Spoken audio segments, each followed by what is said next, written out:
I'm Maggie. I'm a licensed clinical psychotherapist with degrees in psychology, theology, and marriage and family therapy, a national certification in dialectical behavioral therapy, and a national certification in integrative mental health. In this video, I'm not looking to diagnose anyone. I'm only willing to offer insight into situations like these.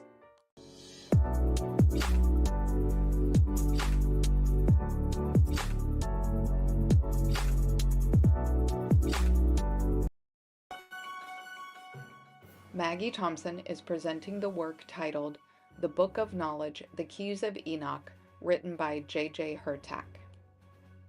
Maggie Thompson is not validating nor supporting Hurtak's views, epiphanies, visions, beliefs, or words. Maggie Thompson is simply presenting the work as written and is attempting to translate this extraordinarily esoteric work to a common vernacular and understanding. Further, Maggie Thompson understands this work to be solely concerning the Abrahamic religions of Judaism, Christianity, and Islam, and while Hurtak views his work to be the key or keys to uniting all the world's people under one religion, namely Abrahamic, Maggie Thompson does not support this premise whole cloth. However, this work does give depth and insight into the connection of physics, cosmology, biology, and spirituality, which, for the seeker of divine truth, can be invaluable for the discovery of one's place in the universe, and that may be under the hierarchy of Yahweh, the Ancient of Days, or a hierarchy that exists above or beside such deities, or none altogether.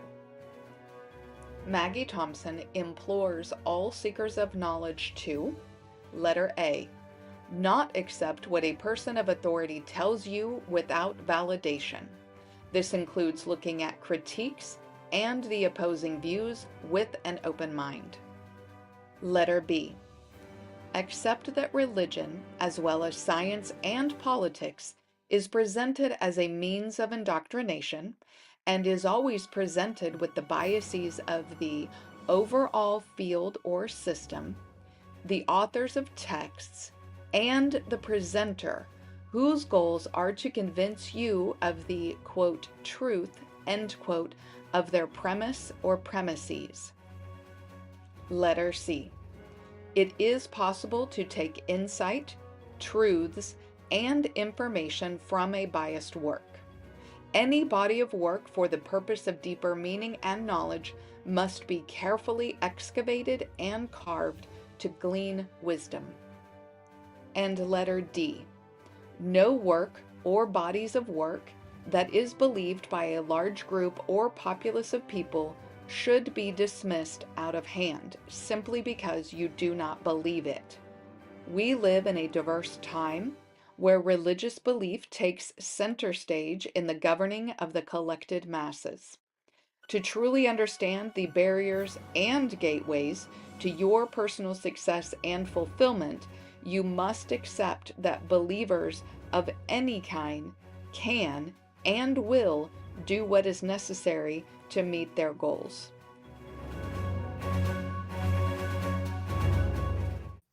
Hello, hello. Happy Wednesday. Oh my goodness. Can't even barely see me. Get it aim way down. All right, so we're here to talk about the Keys of Enoch, key 3-0-7, pages 401 to 413. I'm going to read this key to you, and it is very long. In the universe to come, all will give account of the way they use their energies of love within their space and time. The universe is like a wise man who called before the, quote, throne of his creative wisdom, end quote, all the visual scenarios of his past life there, where all the flowing energies of his membrane were called and redispatched. He called into himself those, quote, living pictures, end quote, which were fitted to his membrane in love and creative energy towards the continuation of his life. Quote, membrane of glory within membrane of glory, end quote. Those, however, which were in the, quote, image of destruction, end quote, and, quote, wickedness, end quote, he cast out, lest a, quote, membrane of hate, end quote, contaminate a, quote, membrane of love, end quote. In the next ordering of evolution, so also it is with the balance of life in our, quote, consciousness time zone, end quote. Man receives commands, powers, voices, and lights like fire, so that man may understand our field of life as a visual scenario of the higher evolution, where man has been extended across, quote, space, end quote, and, quote, clothed into the membrane of his own time, end quote, from, quote, the throne energies, end quote. This man loves to quote himself so much. He just, woo, he loves to quote himself. So if you were ever wondering about all these quotes, he's quoting himself. Now, he says he's quoting Enoch, but this is his vision, and these are things he's said in previous keys, so he's quoting himself, except for the word space. Weird. Anyway, let's say hi to some folks who are here. Auntie is first. Hi with the peace sign. My favorite auntie. Leon is here. What's up, Leon? Adrian says, let's go. Vincent is here. Thank you for being here. Oh my goodness. Thank you for the $9.99 super chat, Adrian. That's very sweet of you. I appreciate it very much. All right. And yes, I am short. 5'2". Got to get the camera down low. But Auntie feels me. She and I are on the short side of the family. All right. So tonight we're going to use multiple concepts to make her talks excessively esoteric work into something not soteric. I'll be critiquing his premises as well as offering guidance, because this book is kind of a convergence of Christian dispensationalism and Jewish Zionism. So we can dissect each key to discern what these groups are up to, possibly on a global scale. The full reading is available on this channel. You can watch it before or after, or not at all, because I'm going to read the highlights. All right, here we go. Yes, Auntie says we're like TNT in small package. All right, so number one, this is where his explanation usually is in the first verse. So it says, man is one level of intelligence occupying space within visual scenarios created by higher orders of evolution. Space is that part of the larger circuit diagram through which the evolutionary wavelength remakes itself as the replication of the image of the throne. So the matrix, that's literally what it sounded like to me. The matrix. So, but the matrix has been proven already in physics, right? Like one of the first people who proved it was James Gates. So he discovered error correcting code that exists in equations of supersymmetry, which means at reality's base, there is code, error correcting code. So these theories, supersymmetry, describe the universe's fundamental particles, like the basis of all things. Okay, so if there's code, then it is a simulation. Error correcting code is like in emails. It's when you send an email, it includes error correcting code so that when it's received on the other side, in case the other person has different settings for their font or different things like that, it has error correcting code embedded into it so that it is received properly the way that it was sent. That's what error correcting code is. So if the basis of our reality has error correcting code, that means something is ensuring that the rest of the code, the message, the thing gets from wherever it is sent to wherever we are without glitches or interference. So think about back when we had fax machines, like actual fax machines. I now send faxes through my email, but when you would send them, sometimes there was glitches or interference, and only one page would come, or it would print out in like gobbledygook. So, that's what error correcting code does. So, what it says is that where we are is a simulation, like a hologram. Okay. So then we have two scientists came along and they're like, yeah, we don't believe it. So they tried to disprove it in 2017. So one of those scientists is from Oxford and one is from Israel. And Elon Musk was part of this, who has only a couple bachelor's degree in physics and economics, right? So they all said, no, there's no such thing as a simulation. By the way, Dr. Gates, PhD in physics, and does all this science and research, right? But Elon and those guys were like, nah, don't believe it. However, more and more studies have been coming out to support that it is a simulation.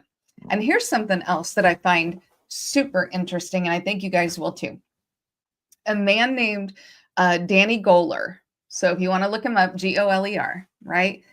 I'm sorry, I'm hitting the table. Publicized an experiment in 2023, and it is still ongoing. He's adding to it in real time. And what he said, when people use DMT and shine a diffracted 650 nm laser at the wall, the participants can see and read code on the wall. Now, the interesting thing about this, no matter what you want to come up with in real time, he already set the experiment up, right, in a way that beats whatever it is, the reason that you're going to say it, okay? Especially in the beginning, because nobody had heard of this experiment at all. So they didn't have in their mind they're supposed to see something, right? So all they're told is you're going to take this certain amount of DMT. It's not going to make you like super trip and go, onto another planet or into another dimension. You can still see the room, the walls, the stuff's in the room. And you're going to shine the laser on the wall while you look down the wall. Like you shine the laser and you look down the wall. Okay. And tell us what you see. Now, at the point in time he publicized it, it's up to thousands of people now. 750 people had done it, and they all saw code, and they all read the code to the experimenters. Isn't that wild? So the code consistently appears with numerals. Okay, that's fine. And Japanese katakana symbols. So, if somebody's thinking about the matrix, whatever, and they're going to say it's numbers or it's zeros and ones or whatever, all 750 people in the beginning said it is numerals, not just zeros and ones, and Japanese katakana. Even when they didn't know what the hell that was, they're just like, it looks like this, and they're drawing pictures, right? All this code. It is called Code of Reality Project. And now, like I said, we're in the thousands, over 2,000 subjects tested. And at this point, 6 out of 10 see the code on their very first attempt. That's a 60% success rate. And that is so successful, it is almost unheard of in science. So 6 out of 10 see the code on their very first attempt. Okay. Of the remaining 4, 3 of them see it within 2 to 3 attempts. So by the third try, hey, okay, we're gonna have you try it again. What do you see? Okay, now do this. Now what do you see? Right? 90% of people see the code. Now, roughly 1 out of 10, don't ever see anything. They don't ever see the code. Okay. 90% success rate. It is unheard of in science. Like, that is an insane success rate.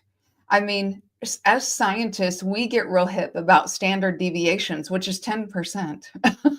So, if we show 30% of the time something happened, that's significant. And if we change it and it becomes 40%, well, we've done something major at that point. So a 90% success rate, and you didn't change anything other than letting them try a couple more times. Wild. So multiple others have run the experiment with similar results. Because, there's going to be those people who are like, oh, I want to try it. But other scientists have done it too, and they have similar results, right? 6 out of 10 roughly see the code, the numerals, and the Japanese katakana on their first try. 3 more people do 3 more attempts. Roughly 1 out of 10 never see it. But here's the interesting part. Since this experiment did not go through the established academia channels, how you're supposed to do it through academia, academia says it's bogus. We don't get to review it. We just get to read your paper and your methods, and we want to gatekeep. We want to know what's going on, and we want to say that it's real, right? So their explanation is the people are high, which makes me laugh. Their explanation is the people are high. That's why 90% of them with no foreknowledge see numerals and Japanese katakana. They're just high. And if you've ever tried DMT, or someone who has used DMT, then you know that you really don't ever see numerals and Japanese katakana. That is not the trip you have. There's not numerals and Japanese katakana. Okay, there may be other entities, but that's not what you see. So the fact that you have to, and it's a specific laser that you shine, and you look down the wall and you can read the code to the people. But academia says, nah, they're high. So they don't even want to consider the possibility or say, okay, you know what? We'll do the experiment. We'll do it, since you won't let us, review your work and say whether it's, the people are high. That's all they want to say. Okay, Leon says that's crazy. The first time I heard about it, weirdly enough, it was a video on TikTok back when, China owned TikTok. And it's the experimenter, and he's kind of explaining the experiment. And at that point in time, like I say, there was about 750 participants. So I went and started looking it up. Now they're at, this was in 2023. So now they're over 2,000 subjects. It's just wild. Okay, so, excuse me. Gatekeepers, yeah. So we've talked about academia before, how for some things you want to go through the proper channels of academia, and you got to do it to do the thing. If you want and or need a paper to be peer reviewed for specific reasons, you got to go through the right channels. If you don't care about that, if you don't need it, then you don't need it. And they don't get to be in charge of everything. Think about how academia is the reason why all of these artifacts and scrolls and tablets and statues and all these things are stolen from all these other places to go into museums to be tested. Academia is why we have Hawass in Egypt. So, You don't always have to use it. That's just me saying that. Sometimes you have to if you need to for a specific reason. And he says, okay. Yeah. Third eye could have something to do it, which would be the pineal gland, probably. No, man, thanks for being here. Hey, Prince Mugo, thanks for being here.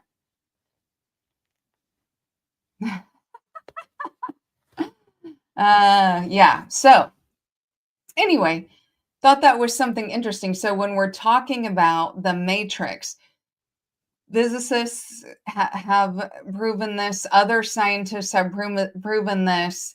Somebody from Israel, somebody from Oxford, and Elon Musk said it's bogus. But then this other guy said, this is how you can read the code.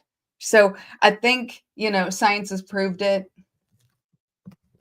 So we'll say, yes, that exists. So let's keep going with the highlights. Okay. Man has first, however, to labor with the evolution of his physical body to receive the greater body of Shekinah. Then he can see the Lords of Light and have consociate interactions with the Lords of Light face to face. Such a master can call before his throne all of his created emanations or projections, which are materialized into bodies of physical creation. So why would the powers that be not want you to know that reality, your individual reality, is a simulation and run by a code? Why would they not want you to know that? And I'm talking about the powers that be, right? Well, my thinking is because they stole all the tablets and the texts and the statues and the readings and the keys and the Rosetta Stones and all the stuff that you don't get to see and mess with. And they figured this out a long time ago. That's just my thinking. And so the reason they don't want you to know it or believe it, and they want you to think it's all bunk and BS and those people are just high, is because they can hack your code. There's a couple of people out there, a couple of scientists out there. One lady has some like classified information. She used to have a lot of access. She's hard to listen to, man. She's so smart. She's talking way above my pay grade, but she'll literally show you the published papers that they have put out showing that they can hack individuals' codes. They've already told us they can do it. We believe them when they say it's stupid and it's dumb. And just pray to Jesus, right? So just like with computer code, your individual code, your reality code can be hacked and you are none the wiser. We're probably all at least semi-hacked at this point. And now we get a fuller picture of what Hertak is proposing here when he says that the faithful give up their body so that another can use your body, that you must give up your soul to another. He means your code is going to be overwritten. It's not just a hard reset. It's a whole new processing unit using the hardware of you, right? They're just going to put in a new motherboard in you. So you give up the you that is you, and your code gets overwritten. Hi, Kevin Thompson. Thanks for being here. Actually, I said your name with a P because mine has a P. Thompson. Oh, Leon says pandemic shot hacks code. And, there are people who say that, especially the new mRNA vaccinations, because your code is written in your DNA. I mean, that's what I would think, that your individual code is written in your DNA because it's a code. So possibly your DNA is the Rosetta Stone to your code.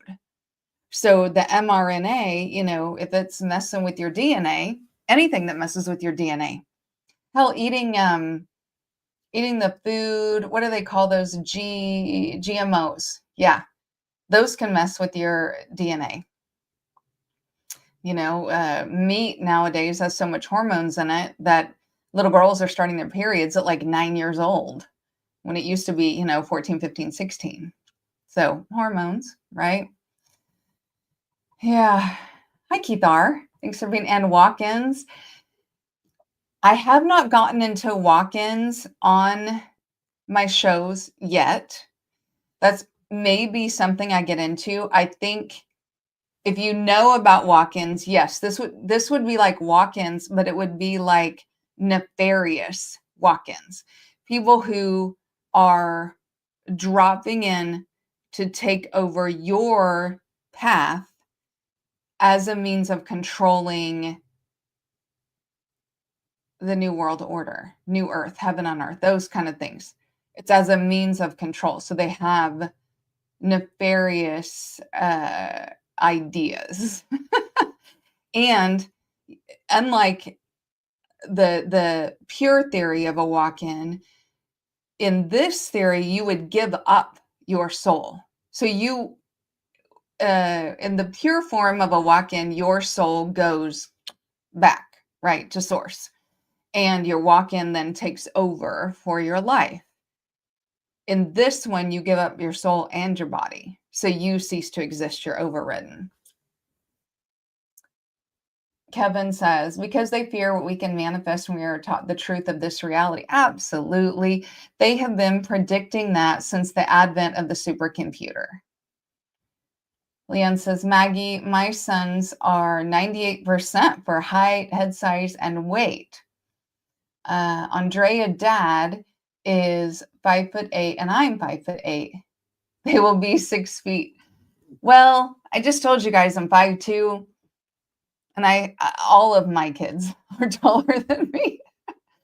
I mean, I have 2 kids that are 5'6", one that is 6'2", and another one that's 6'4". The baby is 6'4".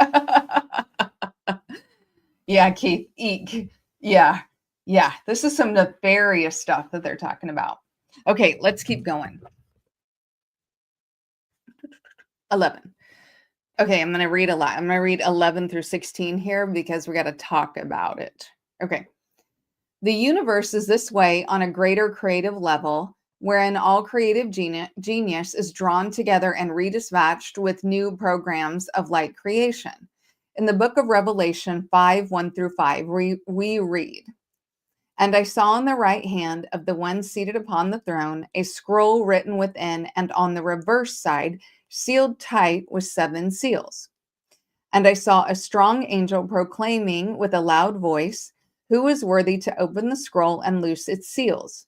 But neither in heaven nor upon earth nor underneath the earth was there a single one able to open the scroll or to look into it. Side note, if anybody does that Tartaria mud flood stuff and you know all about the tunnels and the palaces and everything underground, I always think of this passage where he says, and nobody under the earth could open the seals. Maybe that was Hades. That's the underworld, is the tunnels. Okay, let me keep going. My goodness, squirrel. And I gave way to a great deal of weeping because no one was found worthy to open the scroll or to look into it. But one of the older persons said to me, stop weeping. Look, the lion that is of the tribe of Judah, the root of David, has conquered so as to open the scroll and its 7 seals. Enoch explained that this Zohar key refers to the program already in existence, symbolized by the right hand, parenthetically. For I was told that new programs are created by the left hand, and the programs that are already in existence are sustained by the right hand of the one seated upon the throne. And the scroll that I saw in the presence of the throne was held by both the right and the left hand, for it was the scroll of the completion of the old program of the Adam Kadmon and the blueprint of the next age of light for the righteous of the Christ race, which is what he calls the Great White Brotherhood. Okay, so sometimes the coincidence means something. And some of us don't necessarily believe in coincidence. I personally more believe in synchronicity than coincidence. And sometimes a coincidence is just way too strong to be simply a coincidence. Okay. The program is created by the left and maintained by the right. That's what's in the scriptures.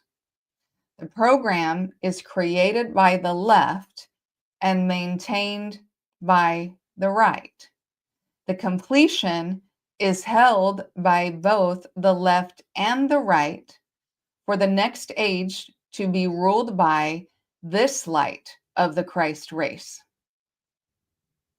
Is it even at all possible that the left and the right work together? Think about this day and age, okay? Just think about it. The left and the right working together for global domination. They use religion and capital and politicking to do it. I mean, these people at the highest levels live in the same neighborhoods. Their kids go to the same schools. Their kids have play dates, or their great grandkids have play dates together. Right? Are you guys still with me? Okay. They bank at the same place. They get their paychecks from the same place. They work at the same place and they socialize together. Very few, if any, can we say with even a modicum of certainty, do not fraternize with their supposed enemy. Maybe one or two, maybe. But here lately, we've been seeing that no, they actually are against people, right? We need to stop asking why the Democrats allow all the stuff to happen that's happening now. The answer is that they let it all happen. It's simple. They let it happen. I mean, come on. They all benefit from Trump's tax breaks and his policies because they are elite, wealthy people too. They are millionaires and billionaires too. They are part of the elite class too. And you're not. Okay? His policies only hurt his base and his followers. That's it. And the rest of us, right? These folks held by the left hand and the right hand, right? They are not on your side. But you'll fight your neighbor to stay on theirs. Think about it. Just think about it. We need to all think about it more, okay? Leon says, well, when you look at so-called feminist academics, they tend to marry into and build patriarchy. Yes, they can. And that's like the neo-feminist, I call it the He-Man Man-Haters Club, where the neo-feminists are like, men are the enemy. Men are horrid. Like Princella saying that men don't even have the actual ability to love. Like, but the neo-feminists also want to be a part of the patriarchy. They want to be patriarchal. They want to do patriarchy better than men have done it instead of changing the system. It's like we've lost the script. We've lost the whole thing. Leon says, I've read a few historical feminists admit that they still raise their sons to be patriarchal and conservative. Absolutely. Kevin says, with politics, I just see a designed distraction from their true agenda, which you have discussed previously. Yeah, I don't. So I'm with you on that. All right. We're going to keep going. All right. We're going to do 21, 22. This is why John gave way to weeping, because he knew that without the opening of the seals, a host of souls would be destroyed and not raised on high. The words, quote, the Lion of the tribe of Judah, end quote, means this: of all tribes of Israel, Judah is the cosign of all tribal movements through the heavens. I'm going to read that one more time because it's going to become important, okay? The words, quote, the Lion of the tribe of Judah, end quote, means this: of all tribes of Israel, Judah is the cosign of all tribal movements through the heavens, right? And then he equates it to the zodiac.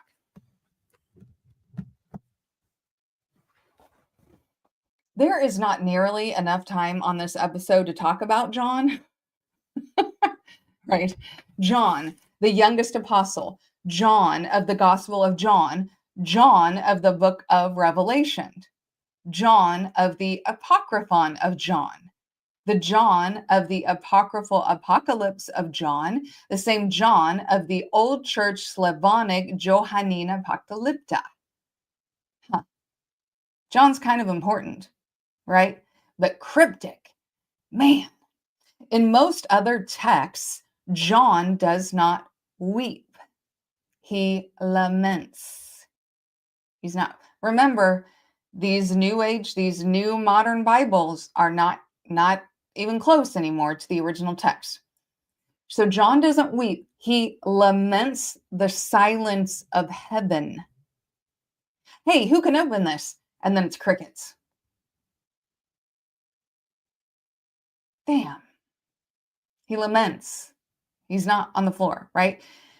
He laments the silence of heaven. He falls. He remembers bondage and captivity. That is what most texts say, right? He laments the silence of heaven. He falls. He remembers bondage and captivity under a counterfeit ruler. He is anticipating liberation when he's having this vision, and it's almost more than he can handle when nobody can open it. That's what that scripture means, right? Whew. Leon says, the lion with his shoulder on the table at the Last Supper. Thank you for pointing that out. There's more to the lion too. More. Okay. Now, most Christians read the Lion of Judah, and what they hear is what is taught in the pulpit, what comes down from on high in all these organizations, is that the Lion of Judah is a modern Jew. Put a 1 in the chat if you think that the Lion of Judah, referenced in Revelation by John, is a modern Jewish person. Put a 1 in. I want to take a little poll, right?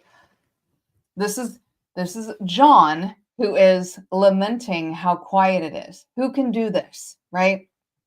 Who can open these seals? Oh, nobody can. And then it's just quiet.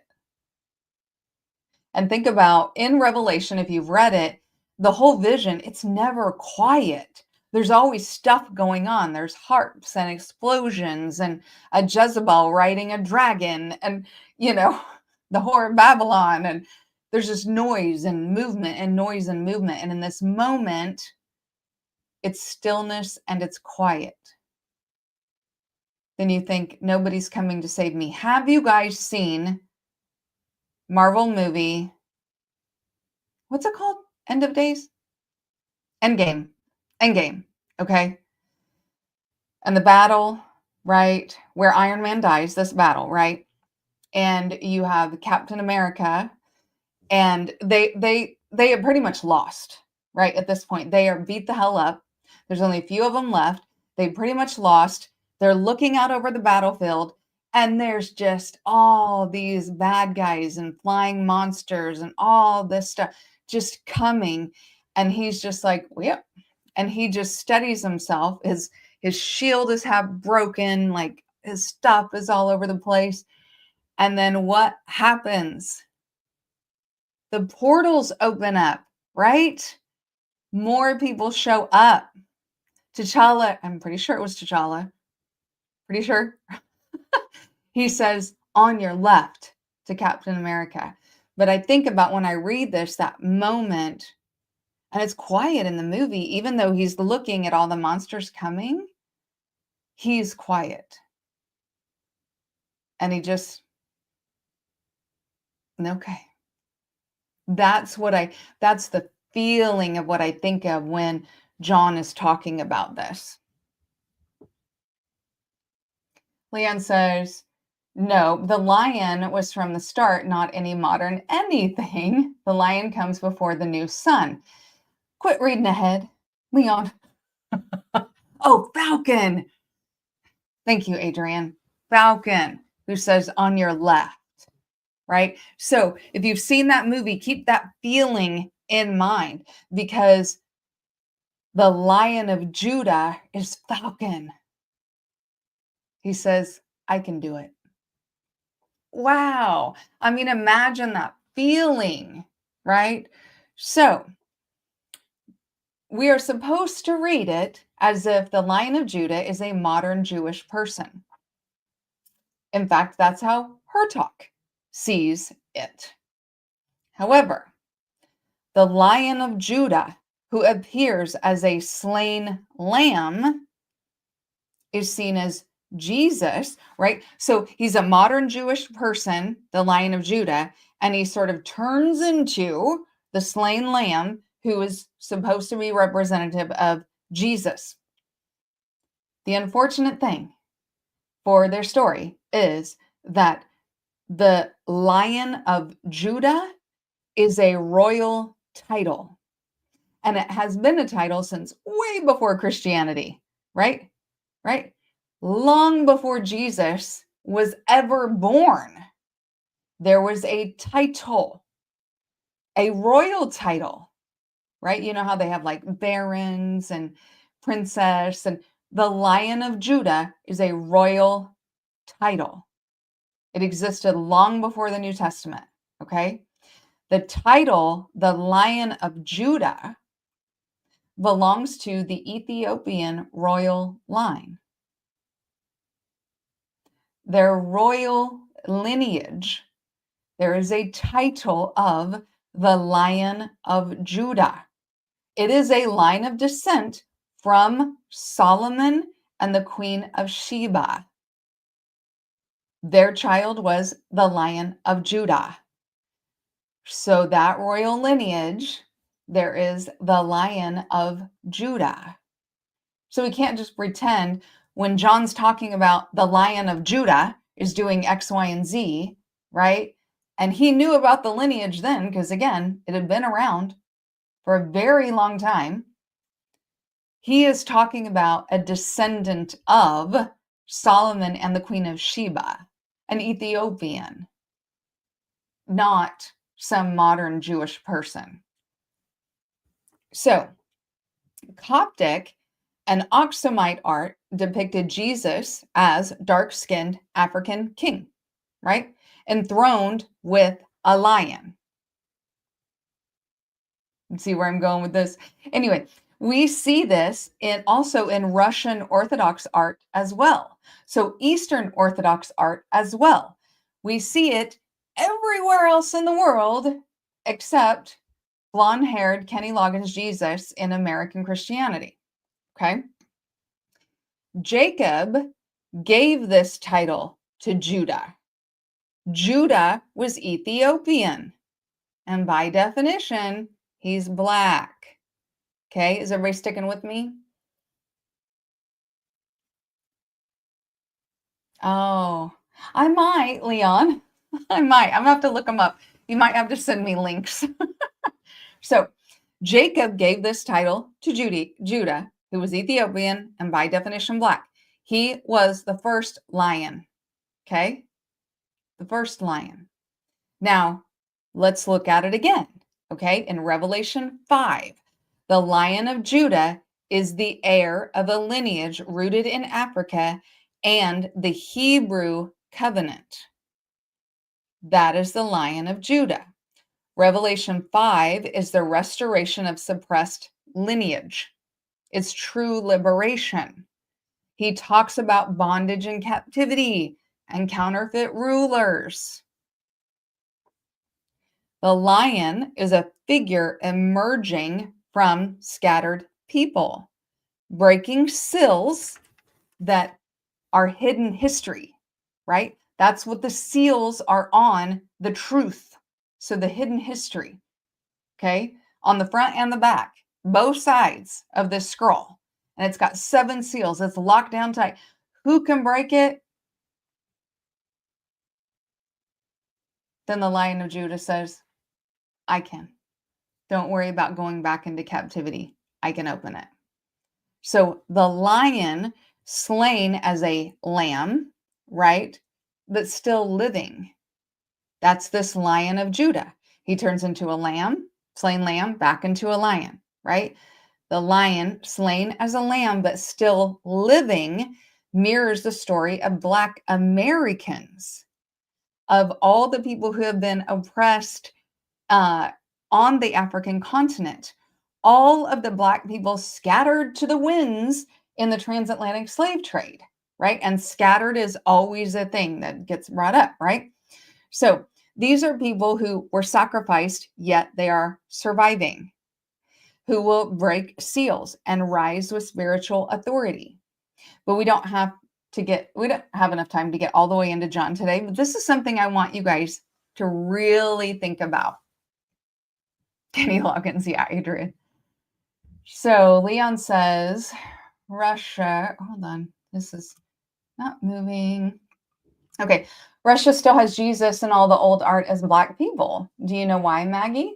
Solely because the invasions from the Mongols that split Europe from Russia all those years ago. And there's a lot of theories that the Mongols were Black. Not completely Black, I guess completely, although people in China descended from Black African people. So, you know what I mean? Okay, so let's keep going. All right, we're going to skip all the way to 89. This one is super long. Oh, let me show you the picture. Isn't it cool? All white people. Oh, and that's the Lion of Judah, this little white baby on white Mary's lap. Now, you have a little bit of color down here in the corner, these people who are worshiping, you know, white Mary and white baby Jesus. But they're all women. So sorry, men who have melanin. You don't get to be in the great white brotherhood, but your women do.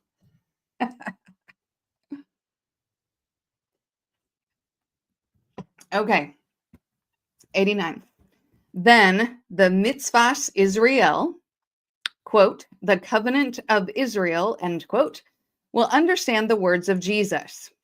Immediately after the tribulation of those days, the sun will be darkened and the moon will not give its light, and the stars will fall from heaven, and the powers of heaven will be shaken.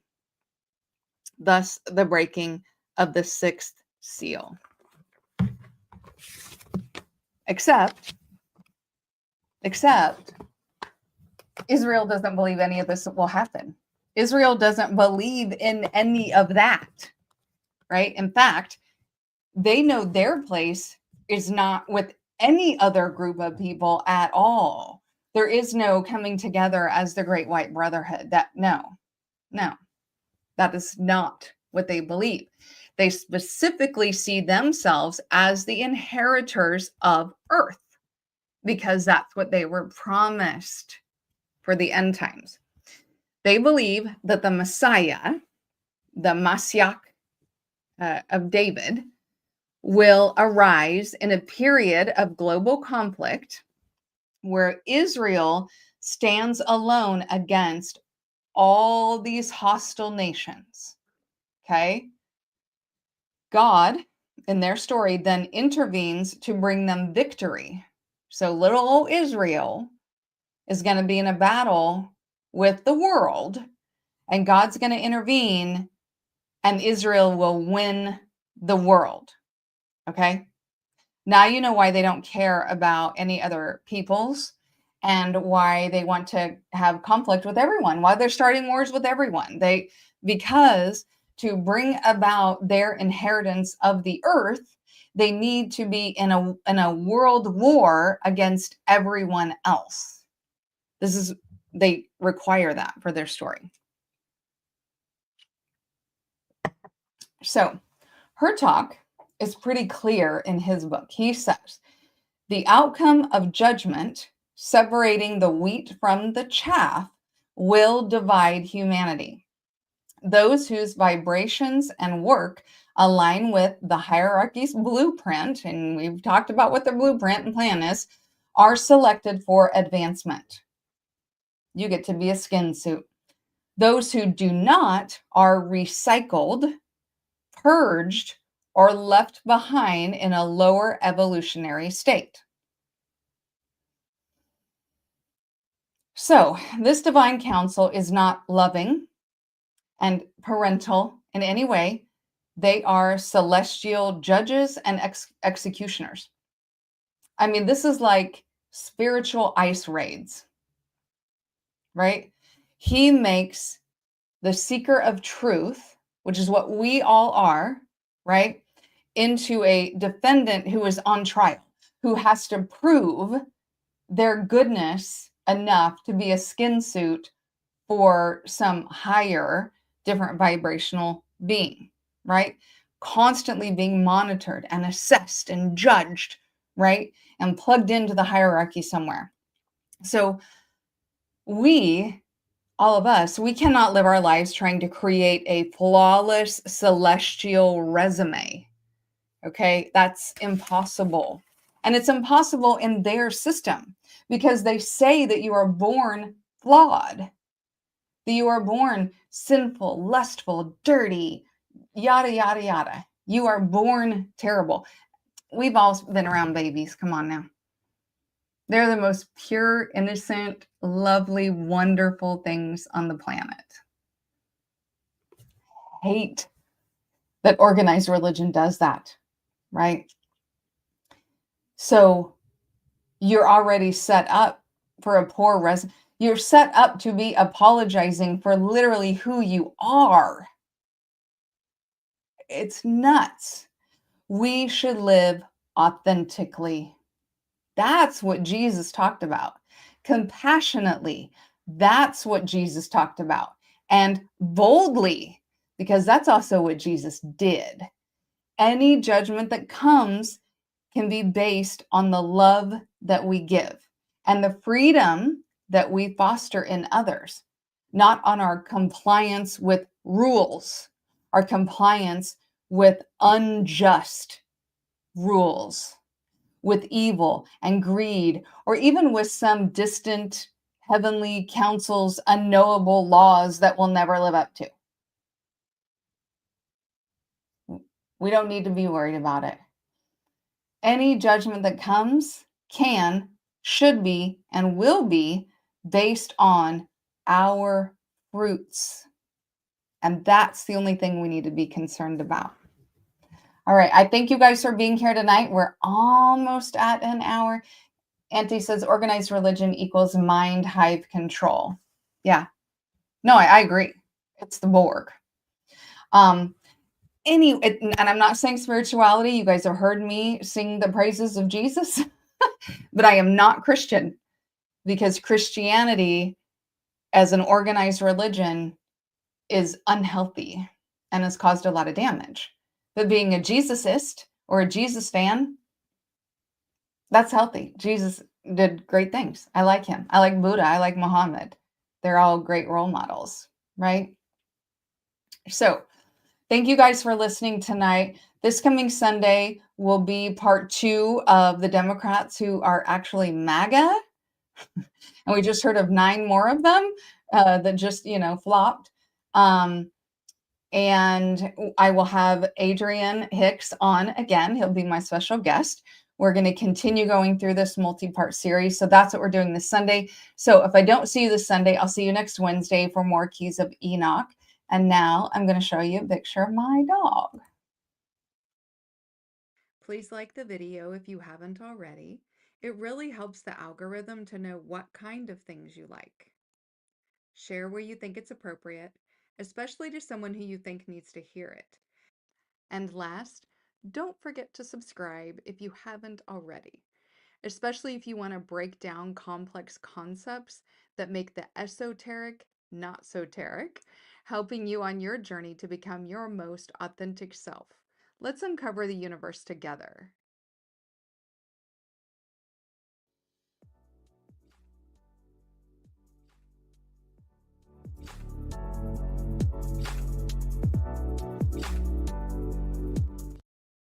And remember, think like you mean it, and know that Earth wants you here.